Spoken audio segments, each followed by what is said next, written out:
Hey guys, it's Will. It's Hong Kong Cinema Appreciation Society, and it's a very special day because it's the first ever in-person interview with Woohoo! Frank Djeng, the master of remaster Woohoo! of Tai Seng and of New York Asian Film Festival and of the comic. Is it the Kung Fu Extravaganza Comic It's Con the panel? Kung Fu superhero extravaganza Okay, panel. for Yeah, 24 years. Is 24 that years. correct? Yeah. And Well, if you include the two virtual ones we did, yes, okay, 24 years. Yes. and then of course producing Blu-rays for Eureka, and you're working with 88 Films now. Is that Yeah, true? and I have to apologize to 88 Film for being late in delivering my Armor of God commentary because it's just been a brutal nightmare trying to fit all this information within a specific time frame.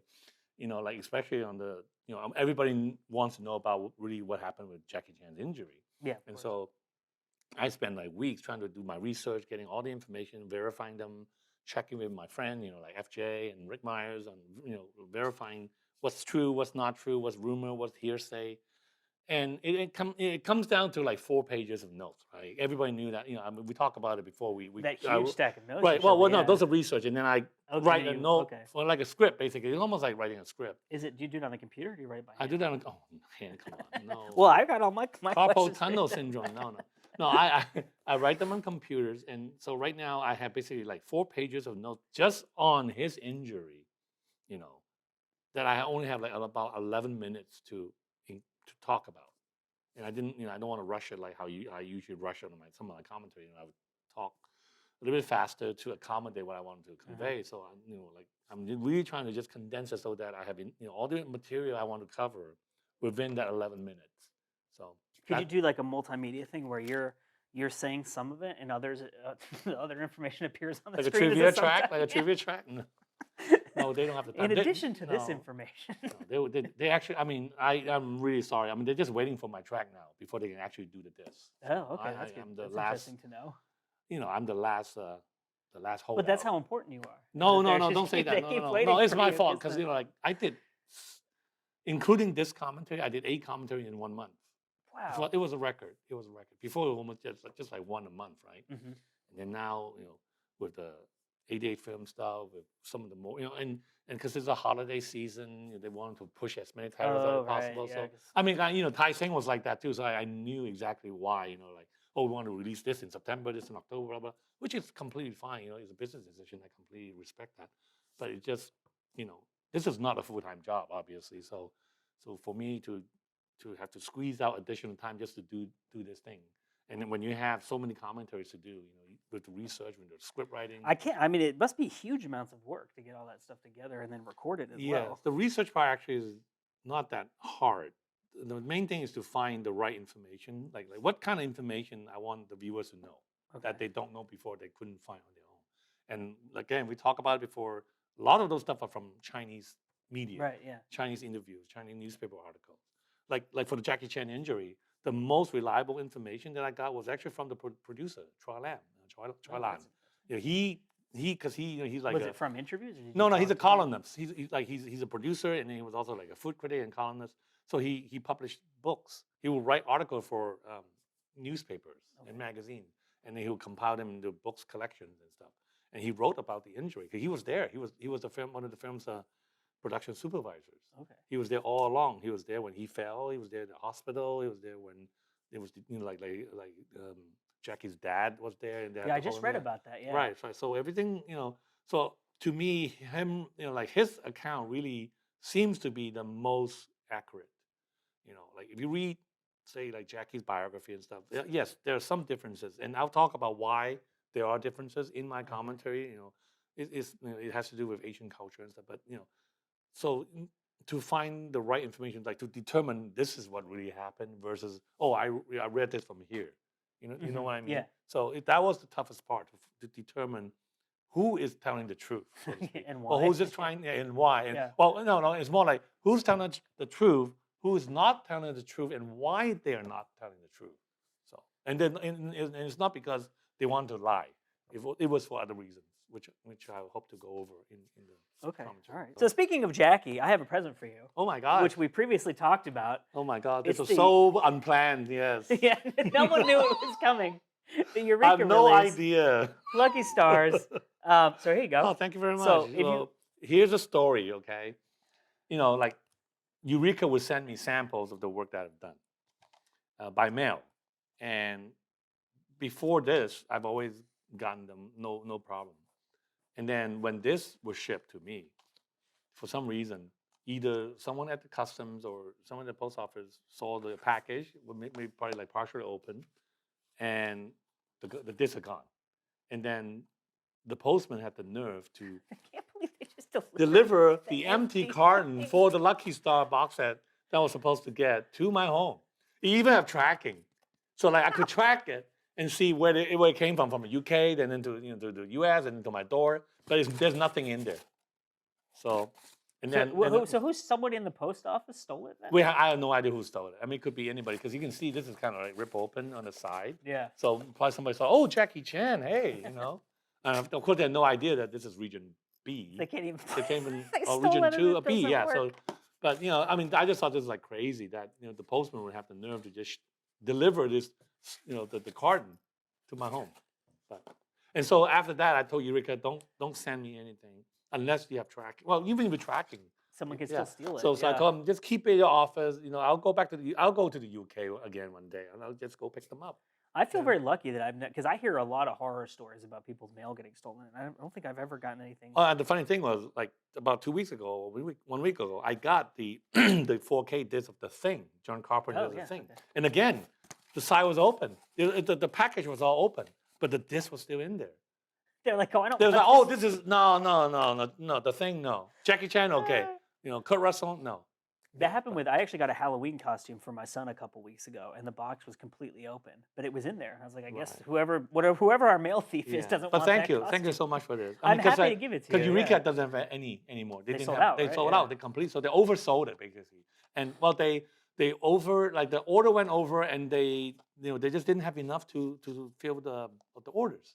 So like they normally I'll get like 2 or 3 sets from them, like samples for each title. They said I can only give you 1. So was that were there 3,000 of those? I think this was 2,000. Okay, yeah. I think for Millionaires Express they did 3,000. Because they learned from their mistakes, maybe. I don't know, but well, they're Cynthia Rock, so obviously they think that demand would be higher with a rock title. So, but that's but thank you. Again, thank you very much. So did you produce that, or you have commentaries on? You know what? It's interesting because I haven't seen it. So unless you have to look at the booklet. If the producer credit, if my name is listed on the producer credit, then you produce it. Then I produce it. No, see, there's one because I only did the commentary on this one. Okay. So what does it mean to produce a Blu-ray? I honestly don't know. Well, just basically adding content to it. So like anytime you see a Blu-ray with like new interviews, then usually I get a producer credit, a co-producing credit. Okay. I would never get a sole producer credit on this because many people work on this. Yeah. But anytime I produce new content for the title, I get a co-producing credit. So with Duel to the Death, like the interview with the screenwriter and stuff like that, Manfred Wang, did you produce that stuff? Or? Well, yeah, I arranged the interview, yes. Okay. I mean, obviously, I couldn't be in Hong Kong to do it. And that was funny. I mean, the Manfred Wang thing was funny, too, because we couldn't get all the lead. We couldn't get Norman Choi. We couldn't get Damien Lau. Norman Choi's in China. Damien Lau is basically retired, and he's a very private man. He doesn't want to do any interviews. Okay. And couldn't get Cheng Xiudong. Cheng Xiudong was in China, too. So I was thinking, well, who else can I get? And then I realized, oh, wait, Manfred Wang. I can get Manfred Wang because he wrote the script. Mm-hmm. And then when I reached out to him, turns out he was in China, and he said, "Oh, I'm in China, but I'll be coming back to Hong Kong on a certain day and stuff." I said, "Okay, great. We'll do it when you come back." But they have to be quarantined because Hong Kong said this. At that time, he still had the Hong Kong. Well, they still do now. There's actually 21 days now. But back is it really? 14 days in hotel, 7 days at home. Wow. But back in like June, it was still 14 days. So he came back from China. He started quarantining, but then I guess he took tests and stuff. He did all the COVID tests, and he said, well, you know what? I did like 2 tests. They were negative, and apparently I can leave like 4 days early or something. So he was able to leave like on the 10th day or whatever. Maybe because he's Manfred Wang, right? so we were able to do the interview at his office, like with just days to spare to put it in the disc because everything has a schedule, right? Mm-hmm. You have authoring schedule, replicating schedule, street date, and all that stuff, but because of how we didn't anticipate the quarantine. Let's put it this way. We didn't, we were thinking, oh yeah, he came to he come back to Hong Kong, we'll do it. Turns out, well, I have to quarantine. So that's why we ended up doing the voiceover for the interview instead of subtitling. Oh, Because because you didn't have time. there's no to- time. yeah. You give it to a subtitling house. They have to first they have to edit it, right? They have to see, okay, what do you want? Because like the guy just talked nonstop. He talks a lot. Yeah, I was actually kind of impressed. The first question, it took him almost 30 minutes just to answer the first question. You know, I had like 12 questions for him. Okay. So like, damn, 30 minutes for the first question. And even the cameraman said, you know what, we got to. So are you there like via Zoom? No. Or you just give them the questions and they ask? No, I told the cameraman what to do. Okay. Yeah, I just told him these are the questions. You know, ask him, and have him answer it. But I think even he realized, well, you know, he's going all over the place. You know, like the first question took him 20 minutes just to get to do it to the death. He started saying, "Oh, I was in school. I know this guy." I remember that part. I thought that Yeah. part was kind of That interesting. was interesting. though. That's yeah. why I kept it. I think Yeah. that was the most interesting part, actually. So, but then after that first question, because then he ran out of space on his disk on the flash Oh, drive. the camera. Yeah, apparently, like the camera that he used, it has a 30-minute limit on video. So every 30 minutes, he has to put in. You know, I know it's crazy. So That's when not a lot at all. yeah, so when he Yeah. realized, oh wait, you know, he's talking over 30 minutes. You know what? We gotta cut. You know, we gotta like shorten the time you answer these questions. So the rest were a little bit more relevant or more on on point, so to speak. Okay. But yeah, we just didn't have time. Like have we give it to a subtitling house? Like they would have to decide what to keep, what not to keep, and then subtitle it. We have to review it and Do you stuff. usually check the subtitles and everything? I Yeah. always check the subtitles. Well, the ones that I work on, I always check. But also in this case, really, and I ended up deciding what to keep in the interview because there's just no time. Like I said, if you give it to the subtitling house, like they'll come back in a month. Forget it. No Yeah. way. We did that whole thing within like maybe 3 to 4 days. Oh wow. Yeah, from deciding what. So to do you just do. record at home, like the voiceover thing that you did, or do Yeah, you yeah, go yeah. to a studio, or- No studios. This is everything is done at home. Yeah, actually, I can do it here. I mean, like I brought my gear because I have to finish my Armour of God, so I actually brought everything that I can. Oh, did you really? I can do it in a hotel. I can do it right here. So it's just just a laptop, the mic, and Is it like do you use a podcast mic? Or? no, I use I guess it's a high quality mic. Okay. But it's actually not that expensive, but it sounds really good. And I also use before I was just using my laptop. So like I was watching the film would be on one side of the screen, my notes will be on the other side of the screen. So I just scroll down on notes as I talk, matching the action. But now, thanks to my wife, I now have an iPad that I can use. Okay. So like I can watch the film full screen on the laptop, and now just use the iPad And go through everything. Yeah. So when you write the notes down, Right. are you watching the movie so everything is No. synced where you want it to be? No. I write the notes first. I write I guess I call it a script. Really, it's really a script because I read from the script, but I don't read all through. I will add my I don't write out the script for the entire film. Yeah. I'll write portions of it, and then in the middle it just make it a little more natural, right? Yeah. If you're just reading It's it, kind of wooden, right? It's If you're not just wooden. reading the script, Like Jackie has been doing film for 40 years. No. So so I added a little personal stuff in between to make it more interesting. But yeah, no, I write the script first. Oh, I basically write everything I think I should include, and then that's when I started trimming them to fit the film. But that is the most time-consuming part of all. Trimming it. Writing it and trimming it to fit what I mean, you can tell from Do to Death, like, okay, I have like two. You're tired to pause. I have 2 minutes to talk about. I have Yeah. 2 minutes to talk about the the Japanese special effects stuff, like Toshikatsu or whatever, and then talk about like Michael Lai, the music, the composer. The music is so good Right, in that movie. But It's you so know good. that I have to stick like I only have like the part in the end credits where near the end where I finally have time to talk about Michael Lai. Yeah. Because all these things, all other things are going on. It's like, you know what? I got to find a place to talk about him because the music was so great, and also because he passed away. He like died like 2 years ago, so he deserves some kind of. You gotta put him in there. Yeah, Right? exactly. Yeah. So that was Duel to the Death was released by Tai Seng too, right? Was that Oh, yes. when you worked there? Oh yes. And you did liner notes? Is I that did liner for- notes, yes, Was it a yes. laser disc? It was Laserdisc, yes. When did you first see that movie? Did you see it when it came out, or did you see it when? I think I saw it when we did it. Yeah, because I was too young to see it in the theaters. Oh, okay. Because Duel came out in right before Zoo, so like It was 83, early 83. Yeah. It was released January 83, and I was just too young to be allowed to go see this kind of film by myself at that time. It was always not suitable for children. Oh, it Like, said that yeah. on like the ad. Well, or- no, it was on the ad, yeah. Not suitable for children. So I mean, you can go with a parent. Mhm. Parent can take you there, but at that time, my parents they're both working, so they have no interest in do it to the death. Yeah. So So regarding Tai Seng, this is actually something that I wanted to ask you in the last interview, and I can't believe I didn't, and I don't know why I didn't. But you I started don't own the there. company. Yeah. Can you give me everything that's left over? No. You started there in '96. Is that correct? Correct. And you were English language marketing. Is that Yes, correct? they were starting a marketing department, and well, we talked about like how they were having trouble finding someone Right. to work that department. So I guess the question is, what was happening in 1996 that they needed? They decided they needed English language marketing at that point. Or they were getting a lot of calls from English-speaking audiences want to order this movie. Like they said, do you have do you have Killer, Hardboiled, and other stuff? They're getting so many calls from English-speaking fans or buyers that they thought, you know what, I think this this is good. I mean, we have, I think, based on the number of inquiries and the orders. I mean, like they still have people taking orders, even though they don't have a established English department back then, but they have like sales from other departments taking the orders. Like over the phone or over the phone. yeah. Sometimes through fax too. Oh wow! Remember those? Yeah. Yeah. So they thought, well, this is the volume of calls and order they're getting were large enough for them to start an English department that catered primarily to English-speaking lovers of Hong Kong films. And that. So do you think that?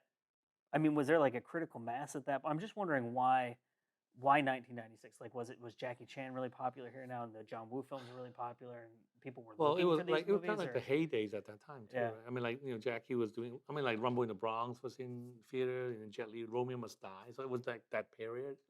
It was like, well, yeah, it was that period. This was before the Matrix too, actually. But like Crouching Tiger came out around that time too, Yeah. I think. So that was the push, and also,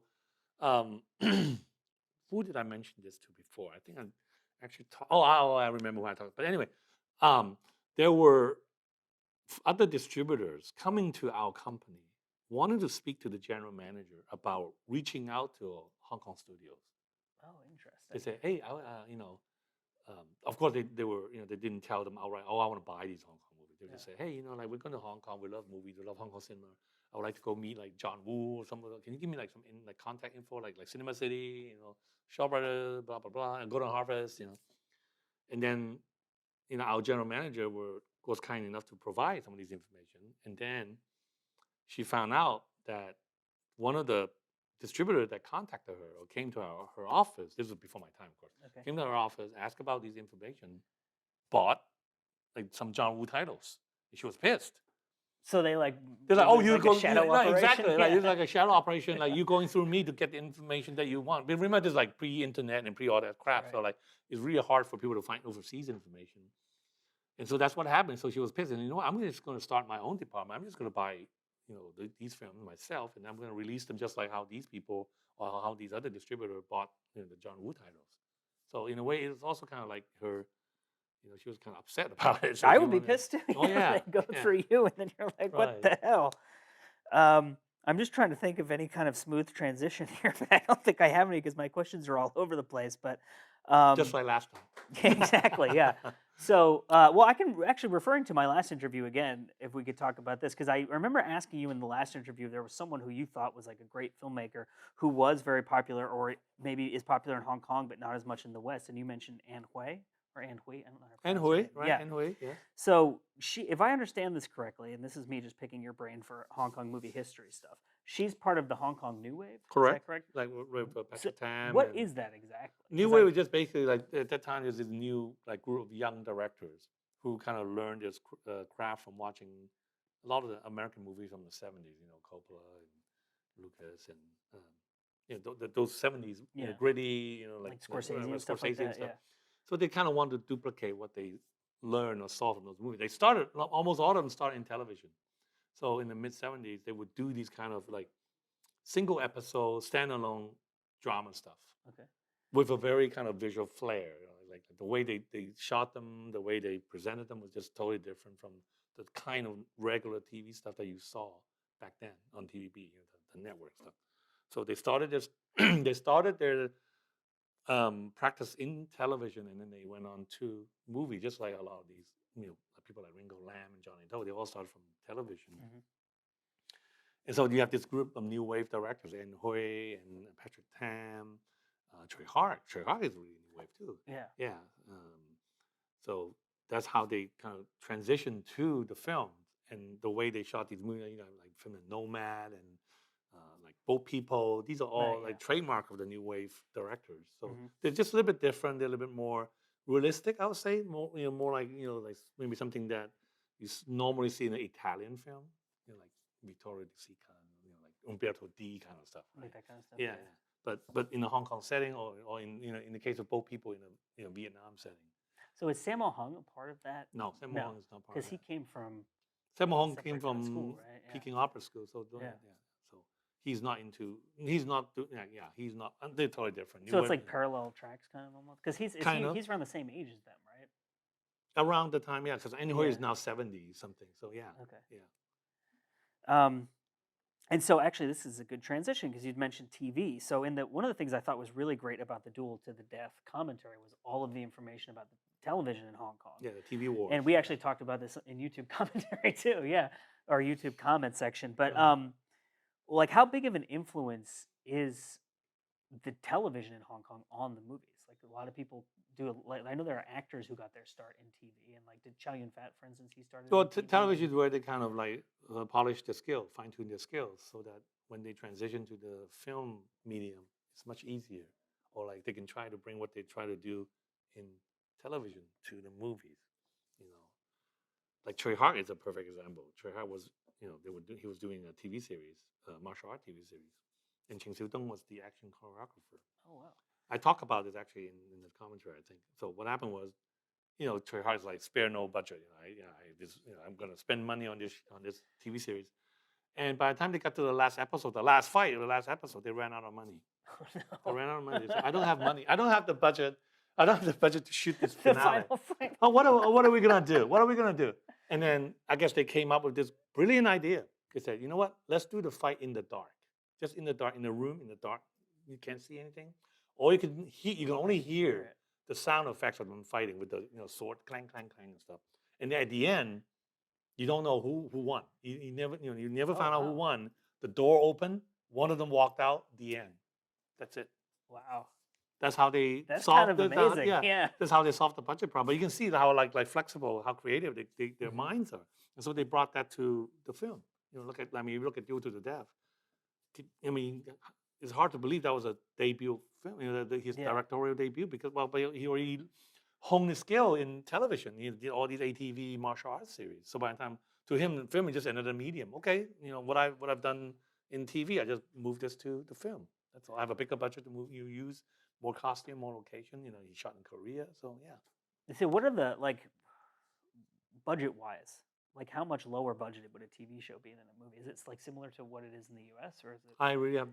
I really don't know, but I think the budget, comparatively speaking, is really low. Mm-hmm. I still remember when I was at New York Asian Film Festival.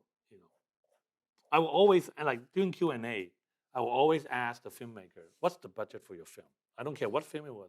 I was ask them, "What's the budget for the film?" And then whenever they told the audience as the budget, people were like, "What? You made this film with this little money?" Yeah, like wasn't Hard Boiled like $4.5 million? Mm-hmm. It's just $4.5 Hong Kong or U.S. I don't even remember. I think Probably remember it was US. U.S. dollars, $4.5 million. But it's just, and like the stories about Chow Yun Fat talking about when they filmed the hospital stuff, he was just sleeping on a mattress. Well, like Full Alert, floor, like Ringo Lam's Full Alert, it was made for 13 million Hong Kong dollars. 13 million Hong Kong dollars, and to the studio at the time, that was a lot of money. $13 million Hong Kong dollars, less than 2 million US. That's insane, right? And then 10 years, the anthology film, 10 years. I think they made it for 500,000 Hong Kong dollars. Jeez. So 500 Hong Kong dollars. That whole movie they made for that. Yeah, that's less than 100,000 US. Yep. Is part of it the fact that things are less expensive there, or is it they're just more resourceful? They're more resourceful. They're like, I can do this like this. I don't have to spend this much money on this. I can use this budget to achieve the same kind of effect I want had I had this budget. It's just, there's a Hong Kong term that I really like. It's called chap sang. What chap sang means is like picking. Okay, chap sang literally means picking things alive. So what that means was like you cater to the situation. You be flexible. You try to come up with ideas. Like if you're running into problem and issues, you think of creative way to solve it. And I think to me that's really like a Hong Kong trademark. A chap sang is like we're known to chap sang. I don't know what else to put it. I'll give you another perfect example. Might as well review this. Okay, one reason why Full Alert is being delayed is because we are including an interview with the composer Peter Cam.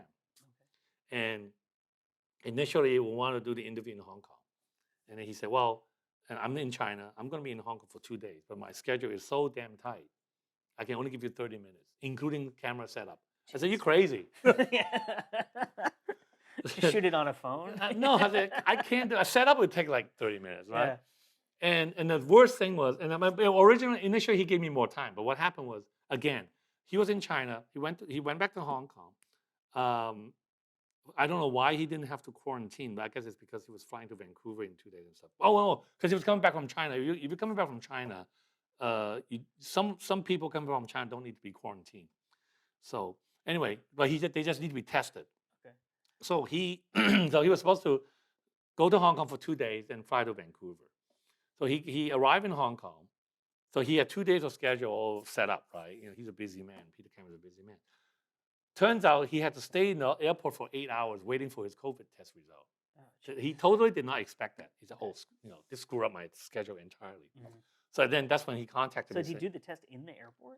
Yes. Once you land or once you arrive at the airport, they test you, but you have to wait there for the results because if you were infected, they can put you quarantine right away in the hospital or whatever. So anyway, so he said, "I did not expect this. I did not expect to wait 8 hours at the airport for this shit for the test." So I said, "I'm sorry, Frank. I don't have, before I might have you like 1 hour, 2 hours. Now I can only give you 30 minutes because everything start backing up." And at that time, Eureka said, "You know what? We'll include his interview if you can get me the file by Monday morning." That sort of thing, right? Okay. Yeah. Because they were already in the stage of about to author the whole disc. Everything is done. When this opportunity came up, I said, "Look, Peter Cam, come on, Peter Cam, composed. I mean, like 11 Hong Kong Film Award winners. You got to interview him." Jeez. Right. So and then we were thinking, oh no, we're not going to be able to do this and so. And then I remember him oh wait, he mentioned he's going to Vancouver on Sunday because already I asked, okay, you cannot do. Initially he's going to be in Hong Kong Friday and then Saturday and then leave Sunday. So I said, you can't do Friday because your Friday is gone because of the stupid test waiting. Can you do Saturdays? I can't. Can you do Saturdays? Oh no, Saturday's all booked now. And also I got to go see the James Bond film. I thought that was was that part of it? Well, he's a huge he loved Hans Zimmer. Oh, okay. Yeah. So I mean, so he wanted to watch the film. Of course, he's also a Bond fan, I guess. So anyways, he said, "No, I can't do like." So that was already out in Hong Kong at that point? It was out a week before us. So he said, "I can't do Saturday because I have to go see a Bond film and then the schedule." And then I want to be that person. I know That's my life. Sorry, I can't do it. I can't do it. I have to go see a Bond film. And then I said, "Well, how about Sunday?" I said, "Can you do Sunday?" And he said, "Oh, remember?" He said, "Oh no, Sunday I'm flying back to Vancouver." And I said, "Oh shit!" And then I remembered there's a time zone difference because we are 15 hours behind Asia. So even if he initially I thought, okay, he's flying Vancouver, he's flying Sunday, so we won't have time to do it because there's no Sunday. Then I realized, oh wait a minute, we're 15 hours behind him. And there's only he's going back in time. Well, he is going back in time. Exactly, he's going back in time. So like, oh yeah, he flies like early Sunday morning from Hong Kong. So by the time he get back to Vancouver, it's still Sunday morning here. So I said, well, can we do it Sunday night? He said, sure. If you don't mind Zoom. I said, I don't mind Zoom. And then we did. So you did it over Zoom? We have no choice. We have to do Zoom. Okay. Right. I mean, Hong Kong, I would have gotten him a cameraman, but there's just no time. I mean, Zoom is really the most convenient. And the good thing about Zoom is there's no time limit because like he was doing it. He has to be home quarantine. Because he hasn't in Vancouver. Because he hasn't gotten his shot. So when he lands in Vancouver, he has to stay home for 14 days. Okay. At least he gets to stay home for 14 days, not in a hotel. But then we have all the time in the world, another Bond reference, to do the interview. So we talked for like 90 minutes. That's great. Yeah. So how do you get in touch with people like him when you're putting this stuff together? I reach out to my people. Like I have friends and relatives in Hong Kong that has connection to film industry people. Yeah. Okay. So this is kind of going back a little bit, but you mentioned Ringo Lam and the Full Alert release. Mm-hmm. Someone told me recently that with Full Alert, they didn't have permits, and I don't understand exactly how permits work in Hong Kong for any of the exterior shooting. Of course, you That's never get insane. it. So you just film like a shootout in the middle of the street Of and just course, steal it? That's because you're amazing. never gonna get a permit. How, like you tell Hong Kong government or the Hong Kong police, I want to get a permit for shooting a gun battle in the middle of Wan Chai. They forget it. No way. Yeah. You block the street, everything. Come on, no way. In Hong Kong, impossible. It's just like I want a street. I want to film like a car chase on Fifth Avenue in Manhattan from like 8 a.m. to like 10 p.m. No way. You never get a permit like that. Yeah. So they just did They it just did it? guerrilla style. Yeah, they have. I think he mentioned. I didn't mention that. This is one thing that I forgot to mention in the commentary, but I think he mentioned it in his commentary that he has stunt car drivers surrounding the actors driving the vehicle, so that the other actual drivers, like these are real citizens, and we're talking about real people, won't get affected by the chase. Okay.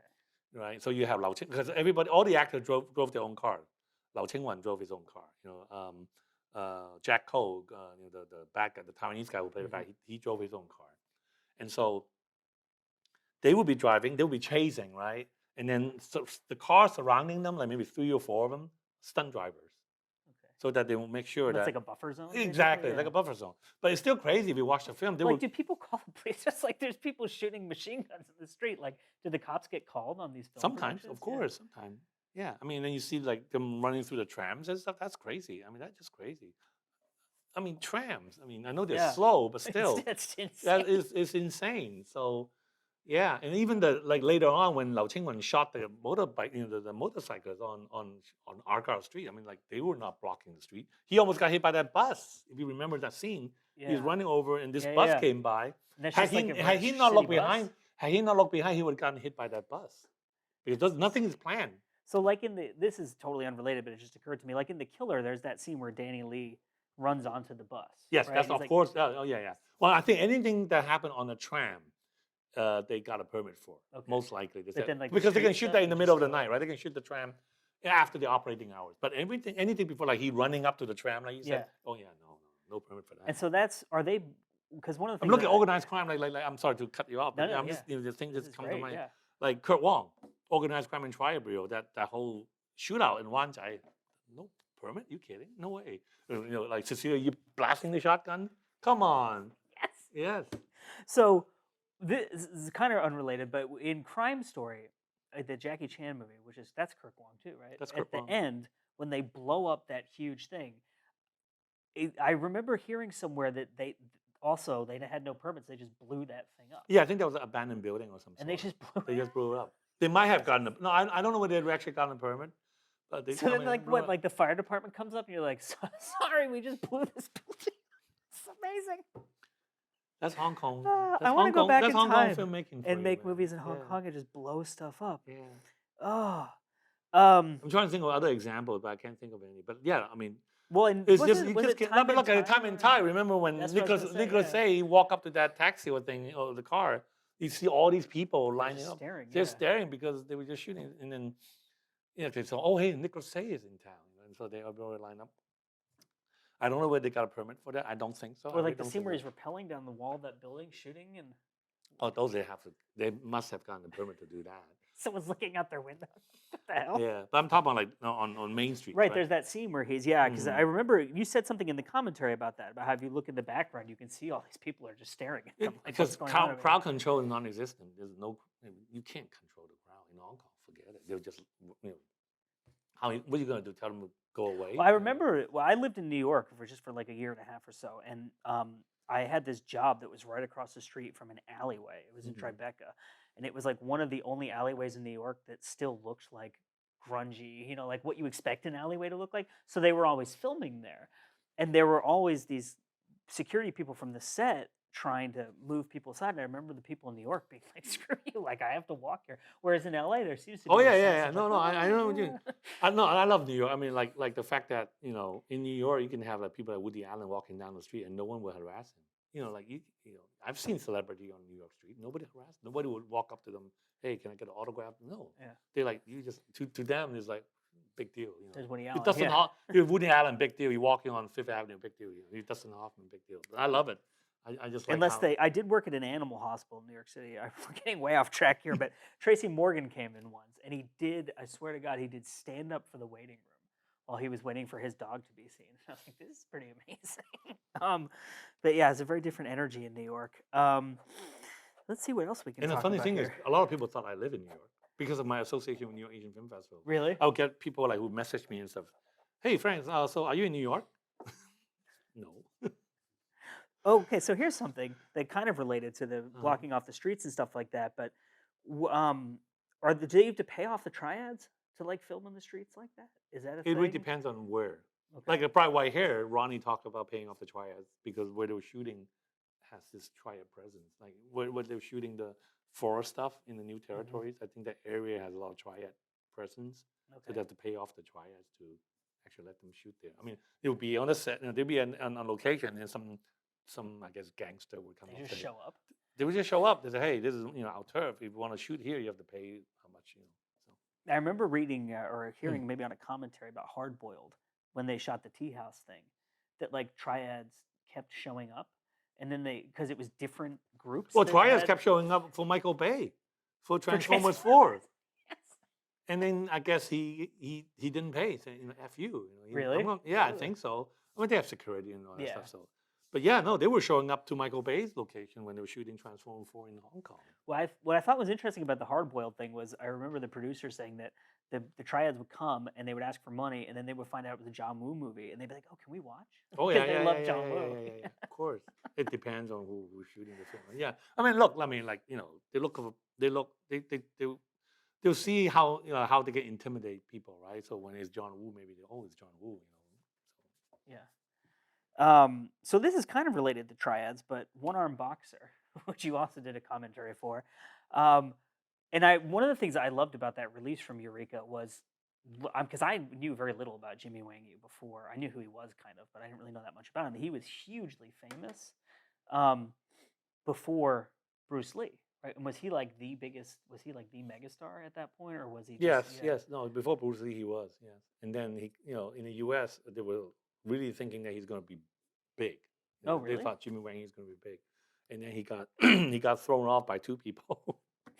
One, of course, Bruce Lee. Yeah. The second is Lo Lei because Oh, King wow. Boxer, Yeah, I didn't even think Five about Fingers that. of Yeah. Death came out. I love that movie. So like they were all ready to kind of like propel Jimmy Wang Yu to stardom, and then the surprise hit of the Five Fingers of Death caught them off guard, and then so they kind of went. Was that movie big in the U.S. as well? I know it came out here. Was it? Like No, a no, big thing here? Five Fingers of Death was what really started the Kung It's Fu really the first one? phenomenon Yeah. in the U.S. So, and then he got overshadowed or everybody got Obviously, overshadowed by Bruce Lee, yeah. Bruce Lee. Yeah. And Jimmy Wang Yu, he went to Taiwan. He was Is from that Taiwan correct? originally. Oh, he's from well, Taiwan. No, Okay. actually, no. I take that back. I think he's originally Chinese. Okay. Chinese. So he remember he violated the Shaw Brothers contract because Right, Raymond yeah, 'cause Chow he did the- Raymond Chow defected Shaw and started Golden Harvest, and then Raymond Chow wanted Jimmy Wang Yu to star in One-Armed Swordsman versus Satuichi. Oh, yes. And so I love yeah. Satuichi. So he did that Yeah. film, which pissed off Shaw Brothers, and they said, they because he violated the contract, he's an exclusive Shaw artist. So the compromise was, I'll let you make films. I'll let you go out and make films with Golden Harvest or whoever you want, but you cannot make it in Hong Kong. So he had to go to Taiwan. They went to Taiwan. He speaks Mandarin, so he went to Taiwan, and then Taiwan became his base. And there's like a really big interchange between the Taiwanese film industry and the Hong Kong film industry. Is that correct? Or is it like, is the Hong Kong, because I hear about all these movies that shoot in Taiwan.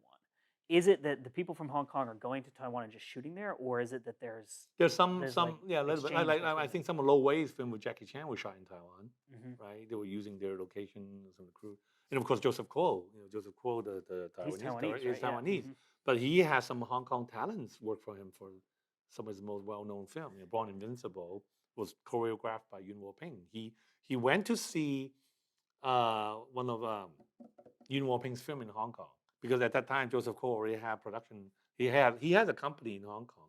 He didn't shoot in Hong Kong, but he used the company in Hong Kong to help him distribute his stuff and also run the prints. Because Hong Kong has just better facilities, better network and stuff. So he went to see one of Yuen Wo-ping's film, I think Secret Rivals or something. I couldn't think of Deadly Rivals Part 2 or whatever. Sorry, I can't think of the name right now. It was a chore just to remember English title of Hong Kong movies. Well, and sometimes there's Yeah. like 10 of them. Right, So it's like, exactly. what And do then people even know rename it them. as? No, Yeah. I hate that. The fact that they rename them all the time. Yeah. They always use different name, like Legendary Weapons of China was Legendary Weapons of Kung Fu. It's, oh yeah, sure. Oh, was it really? I It didn't know was that. one of the Yeah. substitute. But anyway, so he saw that Ping movie in Hong Kong.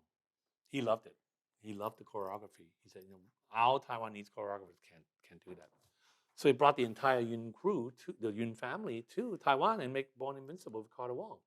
And he likes it so much, he had some of the Yun brothers, Corey Yun, Yun Chang Yang, Yun Yat-cho, worked on other films. He worked on World Drunken Master and Seven Grandmasters. So there's some interchange going on. But other than that, I would say occasional interchange. But other than that, they're really kind of separate. Did you do that? You did commentaries for the Joseph Kuo Oh box God, I'm set? so glad I'm so glad you mentioned that. That's one reason why I did 8 commentaries in September. Did you do all of them? No. I did 4 of them. I love it. I enjoy doing it, and I was really actually, to be honest with you, I was stressed. I was so stressed out. I imagine that'd be extremely stressful. Because I knew there was street day. They said, we want this out in November. Again, holiday season, people buying stuff, and they said, well, we have 8 films in this thing. How many do you want to do? This was like a few months ago. Oh, we're doing this box set with 8 films. How many would you like to do?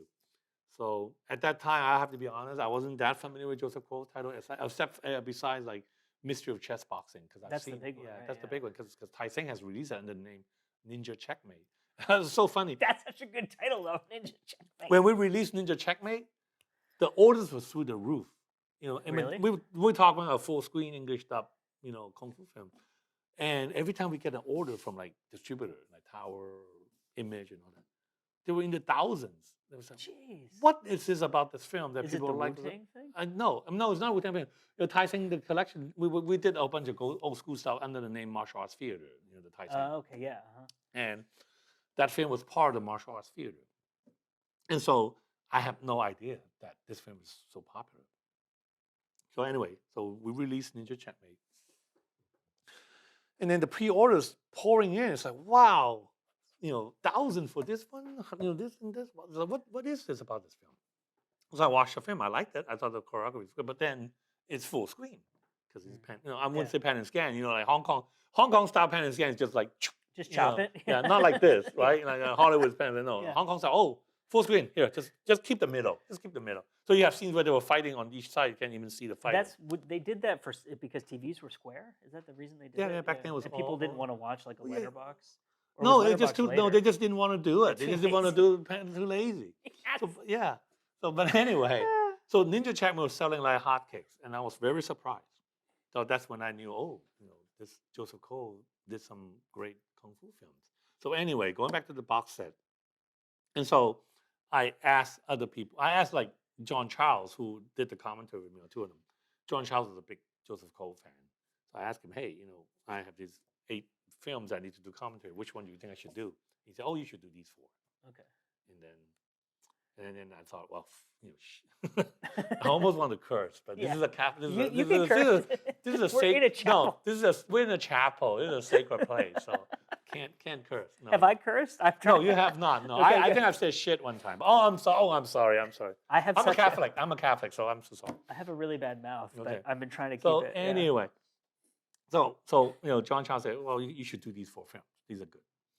And I thought, no, I got to research on them, and then other titles start coming in. Like 88 films say, Armour of God. Which is that's a big one, right? Yeah. And again, I apologize for the delay. And then Legendary Weapons of China, Ricky O, all that. And I thought, oh no, how am I going to be able to do all this? Then a good friend of mine from New York Subway Cinema said, hey, Frank, I have this book in Chinese. It's all about Joseph Kuo. I can lend it to you and do the commentary. I said, oh, great, please. So he mailed a book to me, and I wrote, oh yeah, this is it. Because there's all this information that were never published in English. About his early days working in anti-communist films. He was an assistant. Oh, wow. Because like Taiwan. In Taiwan, yeah. Yeah, in Taiwan, because Taiwan, once they, once the Chiang Kai-shek and the KMT, you know, They went to Taiwan, they went, they right? fled Yeah. to Taiwan. They said, you know, we have to do some, you know, like they want to do anti-communist stuff. So they started this film industry right away where they would shoot these black and white films. These are all kind of like anti-communists. And at that time when they first started, they started right away, right after, like not long after they fled to Taiwan in 1949.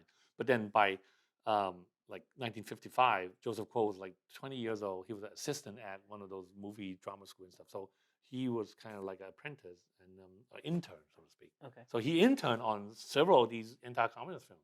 So that's how he started his career. That's really interesting. Is it? Yeah. So, but you don't know about this, right? Nobody, I didn't know Yeah. about it until I read the book. And he did all these tons of the so-called Taiwanese musical. Taiwanese musical meaning they're in Taiwanese dialect, because you have Mandarin, the official dialect, the official language for Taiwan. But actually, a lot of them also speak what we call the Manlam or Minlam. Yeah, It's I a heard about that. southern Yeah. Taiwanese dialect. Almost everybody in Taiwan speak that dialect. And if you watch Taiwanese program, they would be talking in Mandarin. And all of a sudden, they'll switch to that dialect and say something, and switch back to Mandarin. Is again. it can you understand it if you speak Mandarin? Like, are they very similar, or is it The, different? well, the Mandarin is just Mandarin, right? Right. But then once they switch to that dialect, unless the subtitle, which they always have, which is good, Yeah. I would have no idea what they were saying, because it's the mainland dialect is just so different from Mandarin. The sound is just so different. Okay. It's more like, you know, it's southern, like more like there's like a twang. So imagine like I'll be talking like this, and all of a sudden I start speaking a Texan accent, you know, like y'all gotta chill, you know, like that sort of thing, right? So Yeah. but anyway, so he was making all these musicals, and all of the one that he made, like they made like 1,700 of those musicals during like a 10-year period, all in Taiwanese dialect or local wow. Taiwanese dialect. Were they really popular in Taiwan? Yeah. They were hugely popular, but most of them are gone. Most of them are destroyed. Not destroyed, thrown away. Like when the movie Jeez. theater finished showing them, They would just toss them? away. And unfortunately, all of the ones that he did quite a few, maybe over 100, all gone. Over Or 100? Yeah, all gone. Wow. They All- just like back to back to back, just like shoot them? Is that how they would do them? Yeah. Yeah. So, but anyway, so I mean, the point is like that book really helped me a lot. You know. Yeah. So I thought, you know what? I think I can do this. I think I'll be able to do 4 commentaries within a very short time. But then I thought, you know what? I can't. I don't want to do a solo. I know that it's just going to be crazy. Just do. I mean, I will run out of things to say, or I needed some. Yeah, I needed some feedback. Yeah. That's when I started thinking about, oh, maybe I should get someone like. And then I thought, hey, John can do it. John, you know, he's a Joseph Kuo fan, so I have John Charles did 2 of them with me, the 2 18 Bronzeman films. Okay. So he loved 18 Bronzeman. So he's like, you know, That's the one that people keep telling me I need to watch first. When But the actually, second's we out. both agree the sequel is a better film. Oh, really? Yes. Interesting. Okay. Yeah. And we'll explain why in this commentary. Okay. So and then I thought, well, and then this just so happened, Michael Worth, whom he worked with me on the martial arts documentary I've been doing the past 5 years, happened to be in town because his family is still in the Bay Area. He said, "Hey, Frank, I'm in town. You know, want to meet up?" And I said, "Oh God, perfect timing. You want to do some cold?" Yeah. I said, "You want?" Since you're here. Hey, since you're here, because with John Child, we have no choice. It's like we were doing it remotely because you know he's in Canada. Okay. We did it via Zoom. You know, I would use my mic on one end, and then the mic would capture his Zoom sound from the other end. It still comes out pretty good. But with Mike, he's here. You know, he's live, just like you and me. We were able to do this in person in my home. So we did great. too. Yeah, he was fantastic. Michael is just fantastic. I mean, I love the fact that he was able to give a lot of insight where only a filmmaker like himself can see. Yeah. Like there's a scene in Seven Grandmasters. It's not even a fight scene, okay? And then like we were just watching and we were talking about it. And all of a sudden he said, "This is the scene where this is the scene where in the entire film which has the longest single take." And I said, "You know what? Have you not mentioned? I have no idea because I wouldn't even notice it. To be paying It was attention, just a scene of like Lee Wei Min, you know, the one of the main actors, walking up the stairs. That's it. But the whole shot just follow him right all through, you know, him walking up, blah blah blah. It was like a minute or maybe close to a minute long. I wouldn't even notice it, but he noticed it because he was always watching out for tracking, editing, and stuff. So Yeah, I think he's on. Is he on the Basher box? Did he see is on that? the back of the Yeah. box. Yes. It's him and John Crank. Please, Right? Yeah. please support his releases. He's spent so much money on restoring them and stuff. Does he? He does it himself? He does them himself. Oh, I didn't Yeah. know that. And in fact, I'm Jeez. going to do a commentary with him on one of his upcoming releases. That's exciting. Yeah. So yeah, I'm looking forward to that. So, do you want to talk at all about you mentioned your documentary? The documentary was really about. Initially, it started based only on Bruceploitation films. Okay. And then as we started interviewing more and more people, we realized the scope has to be a little bit bigger. Then we expanded it to 1970s martial arts films. And then we further expanded it to like how so many of these films are lost. We actually have Li Nam, one of the directors who did, like Lake Fighter, Hardcore and Vicious, Oh, yeah. those classic Taiwanese films. We actually had him go with us to the Taiwan Film Institute and watch one of the film that he made. And he was like shocked at how deteriorated the condition of the print was. We have the Taiwan Film Institute pull a print. It's like yellow, faded, color faded, all these scratches, all these things. He was just like shocked. Is it because they don't preserve them well? They don't preserve them well. Nobody had the money or the time or whatever to preserve them, and then because of the condition they're stored, you have to store the film canisters at a certain condition. Temperature. Yeah. And stuff, So, right? so they're fading. These are nitrate. So so they fade away. And we actually had that on the documentary where we show Li Nam sitting down, watching that. Oh, he was just like, oh my god, like that. Wow. So, yeah, he couldn't believe it. That's gotta be really sad to watch too. Yeah. Yes, but that we included that. So, and I know I keep mentioning this documentary, and it's been 5 years, Frank. When can we see it? It takes forever to make documentaries. Well, no, but the fact is, we were still holding out on 2 people that we want to interview. The documentary is like 90% complete. We're just holding out on 2 people. That's it. Okay. Yeah. So, and COVID kind of also stalled things a little. Yeah. But once COVID ended, So you're going to Taiwan and Hong Kong and interviewing people in person? we did. We already did. We already did. Most of the people that we want to interview in Taiwan and Hong Kong, in Korea, or Dragon Lee was in Korea. Oh. I didn't go to Korea, sadly. Okay. Mike went to Korea. Michael Worth, he went to Korea to shoot. And the funny thing was, Dragon Lee was like, he called, and we finally got a hold of Dragon Lee's people. They said, okay, you can come to Korea and interview Dragon Lee. You have 1 hour. Jeez. But luckily, once they got there, Dragon Lee realized how big of a fan Michael was. Oh, okay. He was all smiling and stuff. Yeah. They talked for like 2 hours. So Is he Korean? he's Korean. Dragon Lee is Okay. Korean. Yeah. So and then Bruce Lee. So would they record? Would he record them? Does he speak Cantonese or Mandarin? Or No, whatever? Dragon Would he Lee spoke record it? Korean. So would he record in Korean and they would do dubs? Yeah, and no, stuff like subtitle. Okay. The documentary we wouldn't dub them. So, Okay. Yeah. But anyway, like I said, it's 90% complete, and we just have 2 people left to interview.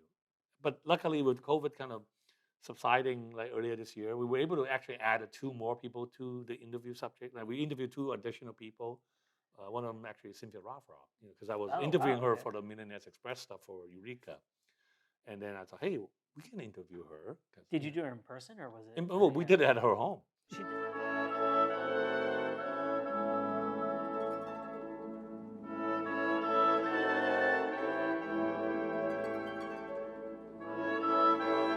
She's great. She's fantastic. I mean, I first worked with her on, back in the Tai Seng days when we did the Righting Wrongs Laserdisc. Does she do a commentary? She on did that? a commentary for it, and I actually found that commentary just not too long ago, thanks to a person whose name I shall not reveal, that gave me a file of that commentary. And it's oh my god! Yeah, because how would you even get something off a Laserdisc? I guess you rip it off. If you know the you're tech savvy enough. Yeah. It's like putting a Laserdisc I know, in like a. but I was just so delighted to be able to hear it. I have the Laserdisc, right? Yeah. But I no longer have a player. My player is all broken down, and I couldn't play the Laserdisc. And the funny thing was, I don't know how much time we have. I know we're kind of going over, but I have to mention the story. When we pressed the Righting Wrongs Laserdisc for Tai Seng, there was a problem. There was an issue on the first pressing. Her commentary is on both tracks. So because remember Laserdisc you have 2 tracks, right? Track 1, track 2, analog and digital. I remember that, right? So normally you have the film soundtrack on digital track and then the commentary on analog track. So the replicator somehow screwed up on that first printing and had the commentary track on both analog and digital. So we were all happy. We had good sales for that. And somebody called, hey Frank, Righting Wrongs. Like, yeah, great, Righting Wrongs. What's up? There's a problem. I said, what problem? The commentary track is on both digital and analog. I was like, oh my god. No. We had to record it. Anytime you have this kind of production, defect. You have to recall them. Not one single disc came back. We did the recall. Not one single disc came back. People treat it as a collector's item, and I'm grateful for it because there was no recall. Like we told all the tower version. Said, "Oh, I'm sorry, you got to send these back." And they said, "No, no. Even like just We have to, like companies like that. Yeah, we have to tell them. Back? We have to because it was a recall. You have to do a recall when there's a defect. But then they said, "You know what? I don't have any discs to send it back to you. They're all sold out. They're all gone." Jeez.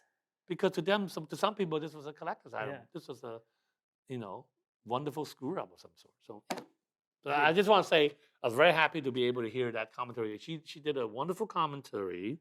She didn't have any. I mean, we did it in LA. I came down to LA.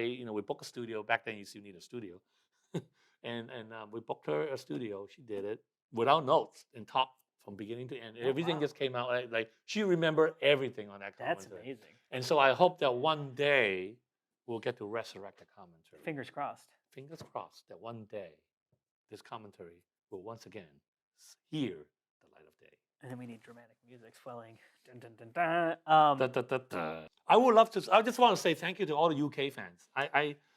Because granted, these titles I'm doing really for the UK market, right? They're region 2 or B, I guess. Region B, yeah. And there, of course, there are many fans who bought the multi-region players that they can play here. But I mean, the feedback I've gotten from the UK fans has been just great. It's such a supportive community. They are so supportive. They're so knowledgeable. They're so passionate about this film. I have a UK fan who told me about his research on Si Yun, the guy from Seasonal Film who did, Si Yun, director for Snake in the Eagle Shadow, Jungle Master stuff. He knew so much about Si Yun. I was so impressed that it broke my heart to kind of tell him, you know what? I actually saw Si Yun in Hong Kong at the Hong Kong Film Mart, and he was kind of not very nice to me. I was because I interviewed him for the documentary. I just bumped into it you go to the Hong Kong Film Mart, it's kind of like a trade show for film people. I bumped into Si Yun and I said, "Hey, you want to do an interview?" He always said, "I'm busy." I mean that's something. And then I said, it won't take you long. And I just started asking questions like, "How many more questions do you have?" That sort of thing. Yeah. But hey, it is what it is. But like I said, UK fans just been phenomenal, and their knowledge. It's like the funny thing was, a lot of them will always just say, "Hey, Frank, thanks for doing all this." And I grew up watching blah blah blah. Hey, do you know like the dub you watch do you know the voice actor? Blah, blah. And I said, I'm sorry, I didn't watch these dubbed. Yeah. Because they all watch these. The dubs that's one of the things that I thought was really interesting when these like Eureka and with the '88 releases, because I've never been really fond of the dubs, but there's like a group of fans who grew up on those. Exactly, they love them. They love the dub, and I'm sorry because I really don't know that area because I was never in. Well, you don't need the dub, right? I was never exposed to that that group or that area of the UK dubs or what have you. So, but then these fans they just grew up watching these in those dubs. They knew like the actor's voice and stuff, and I said, I can't help you because I don't know, like which dub did you watch? Like which dub of My Lucky Stars did you watch? Did you watch the UK dub or the US? I'm sorry. I'll sometimes recognize, because I'm relatively unfamiliar with the dubs too. I'll recognize when I'm watching a movie, a quote because it's on a Wu-Tang song. Right. And I was like, oh, I know what that is because that's in whatever Wu-Tang song. And I think it's great that we actually had that in a feature on the Wild Search with Simon Broad. Simon Broad is the guy. That interview was amazing. That actually, Eureka came to me with that. Hey, I can get, like, I think we can get Simon Broad. I said, who's Simon Broad? Who's Simon Broad? Yeah. Simon Broad, the guy with the chow and fat and stuff.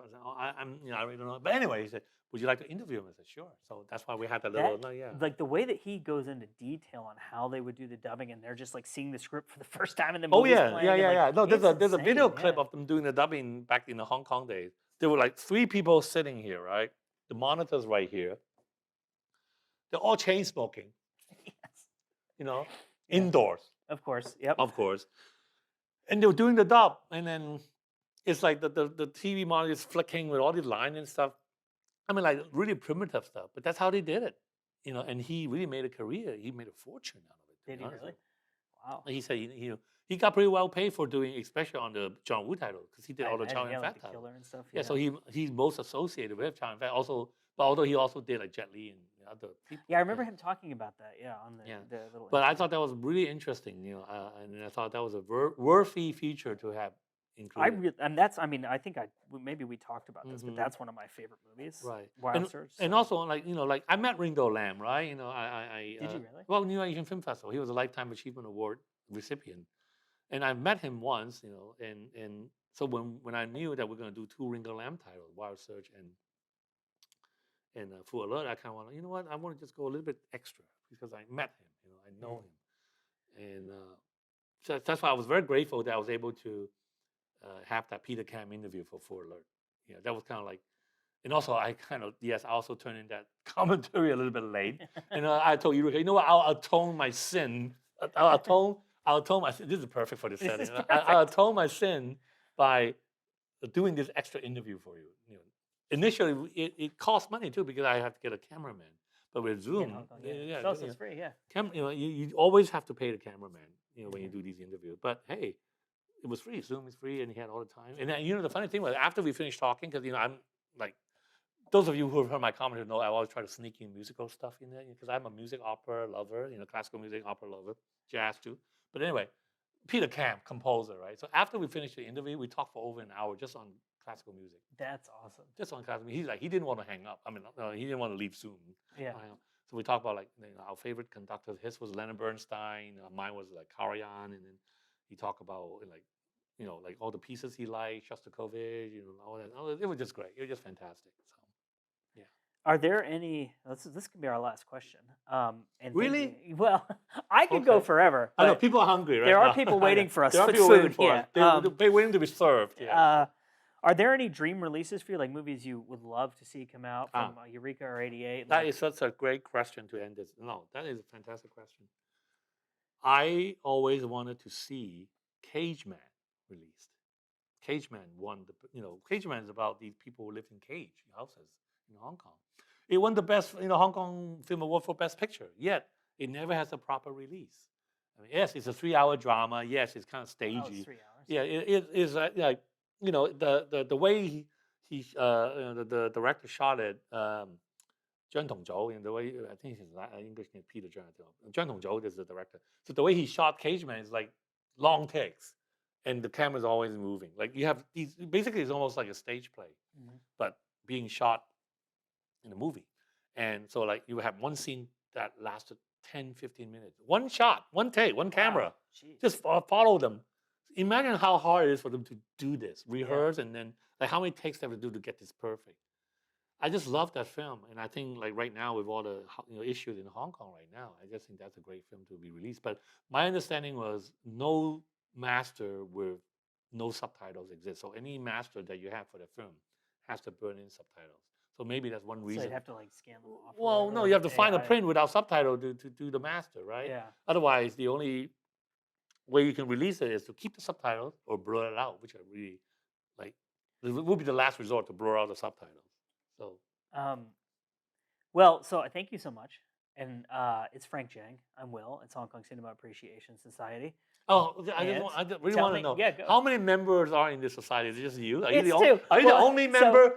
Two, right. so right, technically- technically, we have 2 members We of have society, Mike. right? So if you want to hear the why I called it society, right? Because when I first started it, my idea was just like, well, I'll start an Instagram account and maybe I'll do some videos for YouTube, but I don't want it to seem like it's just one person talking about nonsense that no one cares about. So I'll call it society, and there'll be this mystique about like, what is it and how do I get in? This is cult, man.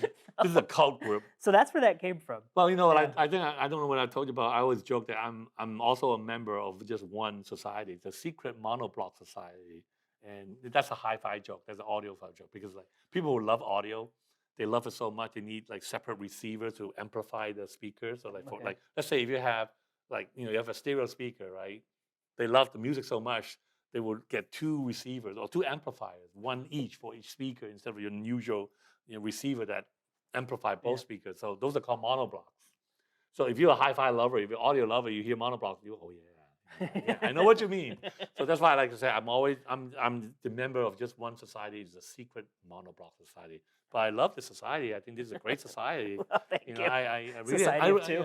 society of two. I mean, like you give me so many compliments on your on your video that I feel so humble and embarrassed. You know, it was Well, you're like our celebrity guest no, now. I'm not. Like, No, we got you no. special. No, Rick Myers would disagree. Rick Myers would say, no. Frank is not a celebrity. Stroking his beard like Stroking a beard. And like shaking a his villain. no. He has to do the stroking and shaking the head at the same time. No. Frank is not a celebrity. But no, I'm so glad that we were able to do it. We talked about doing this actually for quite a Yeah, because we were. When was it? we were going to do it in July. July during the Independence Day holiday. I think and I then, couldn't give it away from my kids. yeah, you can and get away from the kids, and then we'll say, okay, well, let's try to do a Labor Day, and then I decided not to, because and then the Delta thing. Delta variant. And I said, you know what, let's not do Labor Day, and then luckily, this week was perfect because my wife is here, but she's actually here for a meeting and stuff, and then I have like some use or lose holiday that I have to use before the end of the year. So this was perfect, yeah. And I'm so glad that you were able to do this in such a sacred sacred setting. Like again, like I said, I'm a Roman Catholic, so this is like really it is very cleansing for me. Thank you to the Marymount Institute for hosting us. Yes, fantastic campus. I like. It's just so I'm just so glad to be able to be back in the college campus. I just love it. It's been a while because of COVID. I'm working at home now, so I actually haven't been here in about a year and a half. So this is my first time back on campus too. So we're on campus. If you didn't know, people watching, we're at Loyola Marymount University, and thank you to Professor Teresia de Vrome as well, who runs the institute, who you met earlier. Who helped. Fantastic lady. She's wonderful. Love her. And she helped set everything up for us. So thank you, Tracy, Professor Tracy. Yeah. So there you go. Thanks for watching, and thanks to Frank, and I guess thanks to Will. We'll see you next time. Take care. Bye-bye. Bye.